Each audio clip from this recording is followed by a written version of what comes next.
Kwingineko, baraza la uwezeshaji wa wananchi kiuchumi limetakiwa kuwa mstari wa mbele katika kutoa mwanga kwa wananchi kuzitambua fursa za kiuchumi zilizopo katika miradi ya maendeleo kwenye maeneo yao, pamoja na namna gani kuzitumia kuleta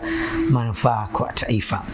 Taarifa ya Damal Magai kutoka Morogoro inasoma kwako na Apel Makana. Uwezeshaji wa wananchi kiuchumi ni suala la mtambuka, husaidia Watanzania kushiriki kikamilifu katika majukumu ya ujenzi wa taifa kama ilivyoainishwa katika sera ya taifa ya uwekezaji kiuchumi ya mwaka 2004. Mkurugenzi wa uwezeshaji wa wananchi kiuchumi kutoka ofisi ya Waziri Mkuu, Conrad Milinga, akihitimisha kikao kazi cha kujengeana uwezo mkoani Morogoro kilichowakutanisha waratibu wa uwezeshaji wa wananchi kiuchumi ngazi ya wizara ya mkoa, amehimiza baraza hilo kutekeleza wajibu wake ipasavyo, kuongoza wananchi kushiriki kikamilifu katika ujenzi wa taifa. Ninyi kama waratibu mna jukumu la kujua fursa zilizopo kule katika maeneo yenu, lakini pia namna gani mnavyoweza kuwawezesha sasa wananchi katika kutambua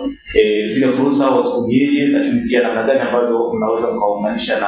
na program mbalimbali. Mafunzo ambayo yametolewa kwa waratibu hao wa uwezeshaji wananchi kiuchumi katika kikao hicho yanatajwa kuwa msingi sahihi katika kutekeleza majukumu yao, ikitazamiwa kuongeza chachu sasa katika shughuli za uzalishaji hapa nchini, walengwa wakiwa wazalishaji wadogo na kati. Mafunzo haya yamekuwa ni msingi bora kwetu sisi kama waratibu, ambayo yatatuwezesha kuweza kuona namna gani ya kutenda kazi, lakini pia namna ya kutoa taarifa. Ni kipaumbele cha serikali kujenga uchumi wa wananchi, na katika siku mbili hizi tumejadiliana masuala mbalimbali, namna gani tunaenda kuchachusha au kustimulate ukuaji wa uchumi kwa wananchi ambao wanajishughulisha na shughuli ndogo ndogo, lakini na zile shughuli za kati.